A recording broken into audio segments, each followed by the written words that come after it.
I've always found solace in the quiet aisles of bookstores, the kind where time seems to have its own rhythm and stories leap from tattered pages. At 29, running a business that my parents helped me set up, I often escape to these havens, seeking the company of books over people. That day at Dusty Pages, a little haven tucked away in the city's heart, was no different. Or so I thought. As I wandered through the maze of shelves, my fingers traced the spines of countless books, each holding a universe within. My quest was specific, a rare, antique edition that had eluded me for months. And there it was, almost glowing amidst the dust and shadows. As I reached out, another hand mirrored mine, halting inches from the prize. Startled, I looked up into a pair of curious eyes. The owner of the hand was a man about my age, with a kind of easygoing charm. "Oh, I'm sorry," he said, quickly retracting his hand. "Were you going for this one?" "Yeah, I've been on its trail for ages," I replied, surprised at my own honesty. He gave a half-smile, me too. "It's a tough find. But go ahead, you found it first." His gesture, so simple yet rare, caught me off guard. "Are you sure?" "I mean, we both found it at the same time," I said, feeling a strange mix of guilt and gratitude. "Yeah, I'm sure. I'm Jake, by the way," he introduced himself, extending his hand. "Nice to meet you, Jake." Well, let's just say I'm a fellow book lover," I said, shaking his hand. His grip was firm, friendly. We both chuckled, and I took the book, feeling a twinge of victory mixed with sympathy. "You're a rare breed, Jake. Giving up a find like this." He shrugged. "Books come and go. But it's not every day you get to make someone's day." I laughed. "Well, you've certainly made mine. I'm in this place often, but I haven't seen you around." "You a regular?" "Nah, first time here.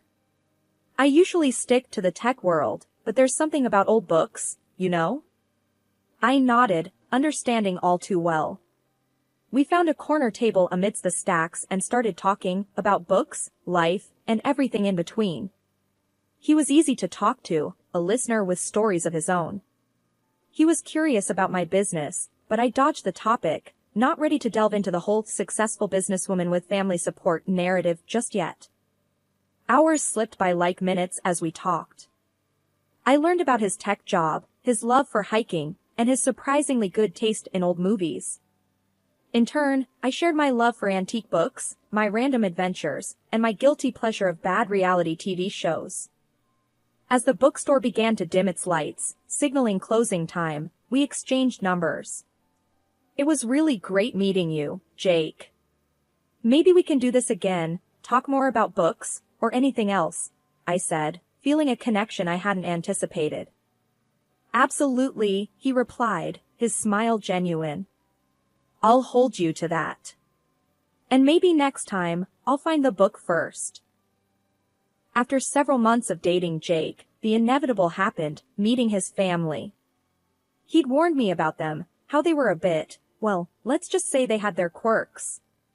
He was especially worried about them finding out about my business and the money situation. So, I decided to play it down, saying I was a freelancer.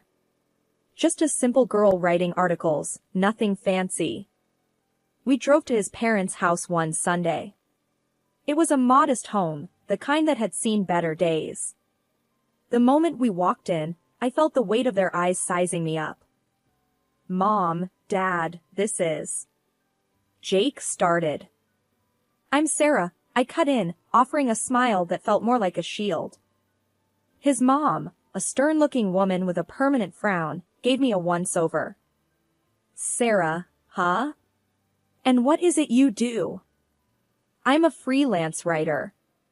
I write articles for websites," I replied, trying to sound as humble as possible. His dad, a quiet man with a knack for disappearing into the background, just nodded. But it was Jake's sister, Linda, who spoke next. "A freelancer? So, you don't have a real job?" Linda's voice dripped with a mix of curiosity and disdain. I felt Jake's hand tighten around mine, a silent plea for patience. Well, it pays the bills. It's honest work, I said, keeping my tone light. Linda snorted. Sounds more like freeloading to me. Bet you're just waiting to latch onto Jake's income. Dinner was an awkward affair. His parents made small talk, asking Jake about his work, barely acknowledging my presence. Linda, on the other hand, was like a dog with a bone, dropping snide remarks every chance she got.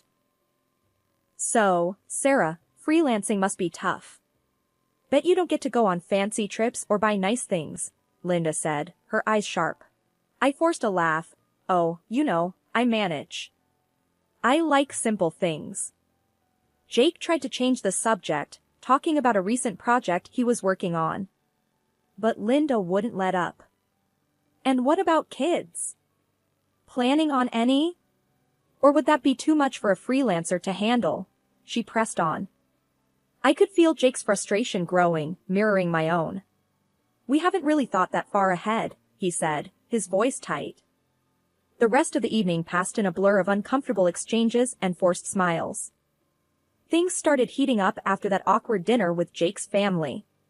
It wasn't long before his mom and sister, Linda, began dropping by our place uninvited. They'd come in, plop themselves on the couch, and make themselves right at home, often staying for hours. It was like they were marking their territory, reminding me that I was the outsider. One such afternoon, while Jake was at work, his mom and Linda showed up. As usual, they made a beeline for the kitchen, expecting to be fed. I had just made some sandwiches for myself, which they took as an invitation to lunch. So, Sarah, still freelancing? Linda asked, taking a bite of the sandwich I had made for myself. I nodded, trying to keep my cool. Yep, still at it. It's going well. And how much does that bring in, if you don't mind me asking? His mom chimed in, her eyes scanning my modest living room like she was calculating my worth. I shrugged, enough to get by. I don't really discuss my finances. Linda smirked, must be nice, living off Jake while pretending to work. I clenched my jaw, feeling my patience wearing thin. Actually, I pay my own bills. Jake and I keep our finances separate. Their prying continued, but I dodged their questions, keeping my answers vague. They seemed to take pleasure in trying to undermine me, questioning my lifestyle, my job, even my relationship with Jake. Then came the family dinner at Jake's mom's place. It was supposed to be a casual get-together, but it felt more like a trial by fire. We all sat around the dining table, the air thick with unspoken tensions. Linda, who had been oddly quiet, suddenly turned to Jake. So, brother, I was thinking, for my son's birthday, you could get him that gaming console he's been wanting. It's a bit pricey, but you can afford it, right? Jake, who had been picking at his food, looked up, surprised. Linda, you know I can't do that. Things are tight right now, what with the wedding and all. Linda's face turned sour. Oh, so now that you're married, you suddenly can't spare a dime for your nephew. Jake's frustration was evident. It's not about that, Linda. Sarah and I have our own expenses. I can't just splurge on expensive gifts. The argument escalated, with Linda accusing me of monopolizing Jake's finances and attention. You've changed, Jake. Ever since she came into your life, you've been stingy and distant. I could feel everyone's eyes on me, the unspoken blame hanging heavy in the air. Jake tried to defend me, but Linda wouldn't have it. She stormed out, leaving a trail of tension behind. After the blow-up at the family dinner, Jake and I decided we needed a break from all the drama. We planned a short trip to the mountains, a chance to clear our heads and get some breathing room. It was a peaceful, rejuvenating escape, just the two of us and nature. But the moment we returned, reality crashed back in, harder than ever. We barely had time to unpack when there was a furious knocking at our door. I opened it to find Linda, red-faced and fuming. We need to talk, she said, pushing past me into the apartment. What's going on, Linda? Why are you here? I asked, closing the door. She whirled around, eyes blazing. Don't play dumb, Sarah. I know what you're doing. You're bleeding Jake dry, using his money to go on fancy trips and buy expensive stuff. And now you're turning him against his own family. I was taken aback by her accusation. Linda, that's not true. We both pay for our expenses, and this trip was planned long ago. She wasn't listening, though. You think you're so clever, huh? Making him think he doesn't need us, that we're just after his money. But I see right through you. Jake came out of the bedroom, having heard the commotion. Linda, what the hell? You can't just barge in here and start accusing Sarah of nonsense. She rounded on him. Nonsense? Look at you, Jake. Ever since she came into your life, you've been different. You used to help us, be there for us. Now you're just her puppet. Jake's patience was wearing thin. Linda, I'm not anyone's puppet. Sarah and I make our decisions together.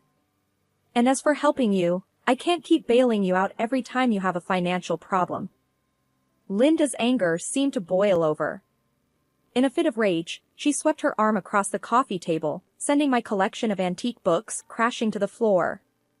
This is what you care about now? Old, useless books and a gold digger? I gasped, rushing to salvage my books. Jake grabbed Linda's arm, steering her towards the door. That's enough, Linda. Leave. Now. She struggled against him. You'll regret this, Jake. Choosing her over your own family. After she left, the apartment was eerily silent, the tension hanging thick in the air. Jake helped me pick up the books, his face a mix of anger and regret. The weeks following Linda's outburst were quiet, almost nearly so. Jake and I had started to relax a bit, thinking maybe, just maybe, his family had decided to back off. That was until we got the call from his mom about her birthday dinner at a fancy restaurant downtown. When Jake mentioned that his mother's birthday dinner would be at Le Jardin, I couldn't help but grin. I had a special connection with that place, a little secret that I hadn't shared with anyone, not even Jake. As we drove to the restaurant, I could sense Jake's anxiety. He fidgeted in his seat, clearly worried about how the evening would unfold after the recent tensions with his family. You okay? I asked, reaching over to give his hand a reassuring squeeze. Yeah, just hoping tonight goes smoothly, he replied, forcing a smile. Le Jardin was as elegant as ever, with its dim lighting and soft music creating an intimate ambience. Jake's family was already there, seated at a large, round table. The scene was lively, with animated conversations and laughter, but it all seemed to pause as we approached. I quickly noticed there was only one empty chair. Jake, with a hint of confusion in his voice, addressed his sister, Linda. Hey, Linda, why is there only one seat? We're both here. Linda, with a smirk that didn't quite reach her eyes, said, Oh, Jake, we assumed Sarah wouldn't mind. After all, this is a family gathering, and she's not really family, is she? Maybe she can find a spot at the bar. The table erupted in a mix of awkward chuckles and murmurs. Jake's face turned a shade of red, a mixture of embarrassment and anger. I felt their eyes on me, expecting me to react, to show some sign of hurt or outrage. But instead, I laughed, a genuine, hearty laugh. That's quite all right, Linda. I wouldn't want to impose. Jake, still holding my hand, looked at me with a puzzled expression. Sarah, you sure you're okay with this? I squeezed his hand. Absolutely. Don't worry about me. I'll find a place. Enjoy the dinner. As I stepped away from the table, I could feel their eyes on me, a mix of surprise and uncertainty in their gaze. I approached the restaurant manager, a familiar face, with a confident stride. Hi, John, seems there's a bit of a mix-up at our table.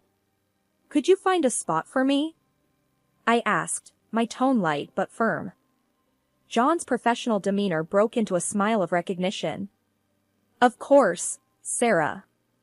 For the owner of Le Jardin, we always have the best table available. The words were loud enough for Jake's family to hear, and I glanced back to see their expressions shift from smug satisfaction to utter shock. Linda's and her mother's mouths hung open, their plan to belittle me backfiring spectacularly. As John led me to a beautifully set table in a prime location, I couldn't help but savor the moment. The irony of the situation was delicious, and their stunned faces were a sight to behold.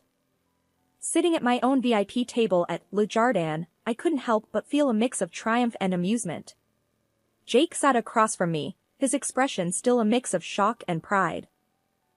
"Sarah, why didn't you tell me you own this place?" he asked, his eyes wide with curiosity. I shrugged, sipping my wine. I guess I never found the right moment. And, honestly, I wanted to keep some parts of my life just for me, at least for a little while. He laughed, shaking his head. "This is incredible. No wonder you weren't fazed by Linda's comment." Our meal was delightful, the food exquisite as always, but the real entertainment was the drama unfolding at the family table. Midway through our dinner, Linda and Jake's mom, with hesitant steps and awkward expressions, approached our table. "Sarah, we didn't know," Jake's mom stammered, clearly struggling to find the right words. "Yeah, about the restaurant, and you owning it," Linda added, her usual confidence deflated. I put down my fork, giving them a calm look. "It's okay. Not many people do. I prefer to keep my business affairs private." Jake's mom fidgeted, glancing at the other table where the rest of the family was pretending not to eavesdrop. I mean, about the bill tonight. We assumed you'd." I raised an eyebrow. "You assumed I'd pay because I own the place?" They both nodded, visibly uncomfortable. I could tell they were expecting me to bail them out of the awkward situation they had created for themselves. I leaned back in my chair, choosing my words carefully. "Well, as much as I'd love to treat everyone, I think it's important for us to stick to what was planned. It seems, someone said that I'm not a family member, right?" The look on their faces was a mix of surprise and embarrassment. Linda, usually so quick to speak, was at a loss for words. They returned to their table, their departure marked by a few curious glances from the other guests. Turning back to our meal, Jake let out a low whistle. "Well, that was something." I laughed, the tension from earlier completely diffused. "Just a typical dinner with your family, huh?" He nodded, his eyes still on his family's table. "You know, I'm starting to think these dinners are cursed." We finished our meal in peace, the atmosphere at our table starkly contrasting with the palpable tension at the family table. As we left the restaurant, I felt a sense of closure, like I had finally established my place in this complicated family dynamic. Their attempts to belittle me had backfired, and in revealing a part of my life I had kept private, I had gained an unexpected upper hand. The ride home from Le Jardin was filled with a mix of silence and soft music playing in the background. Jake seemed deep in thought, occasionally glancing at me as if he was about to say something but then deciding against it. Finally, as we pulled into our driveway, he spoke up. "Sarah, I'm really sorry about tonight. My family, they can be too much." I turned off the car's engine and looked at him. "Jake, it's not your fault. But we do need to talk about this." He sighed, running a hand through his hair. "Yeah, I know. What do you think we should do?" I took a moment before answering. "I think it's time we set some boundaries. Your family's behavior has been out of line, and tonight it was too much." Jake nodded, his expression grave. "I agree. I just never expected things to get this bad. Linda and Mom, they've always been difficult, but this..."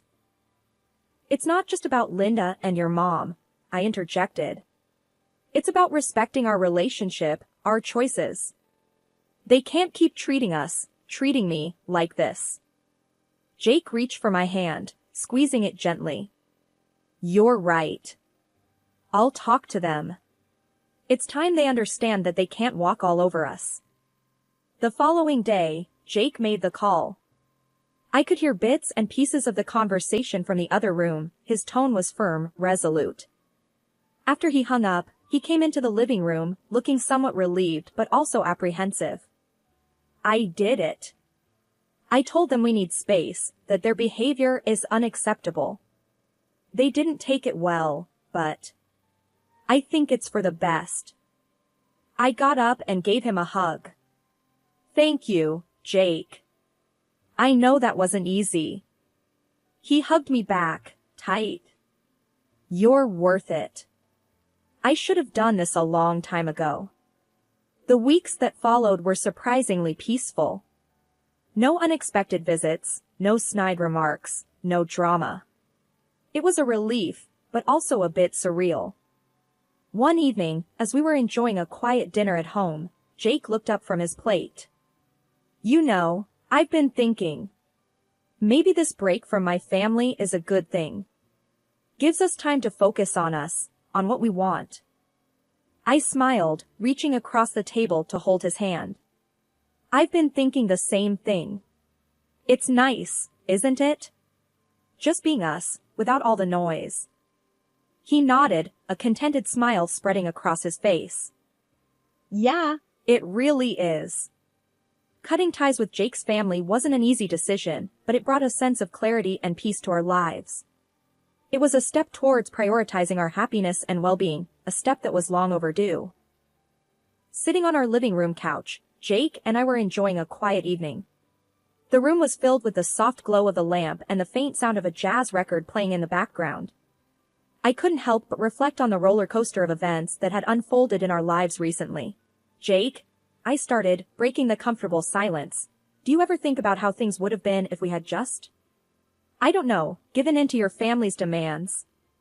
He looked over at me, his eyes thoughtful. Sometimes. Yeah, but then I remember how unhappy we were, constantly trying to please them. I think we made the right choice. I nodded, feeling the weight of his words. It's just crazy, you know? How much we've been through because of all this. Makes me wonder what's really important in life. Jake reached out and took my hand, giving it a gentle squeeze. What's important is this, us, being honest with each other, standing up for what we believe in. I smiled, feeling a sense of warmth spreading through me. You're right. I guess it's all about finding a balance, isn't it? Between dealing with family and staying true to ourselves. Yeah, balance, he echoed, his gaze shifting to the window. You know, before all this, I always thought family was about sticking together no matter what. But now, I realize it's more than that. It's about respect, understanding, and sometimes, distance. I leaned my head on his shoulder. I never expected my life to turn out like this. Meeting you, starting a business, dealing with all the family drama. It's been a journey. And what a journey it's been, he added with a chuckle. With its ups and downs, but I wouldn't change a thing. We sat there in silence for a while, lost in our thoughts. The challenges we had faced with his family had tested us in ways we never anticipated. But through it all, we had grown stronger, both as individuals and as a couple. That evening, as we sat together, I realized that life is unpredictable and often challenging. But with the right person by your side, it's an adventure worth every moment. Our story wasn't just about dealing with difficult in-laws or running a successful business. It was about love, resilience, and the power of standing together against the odds.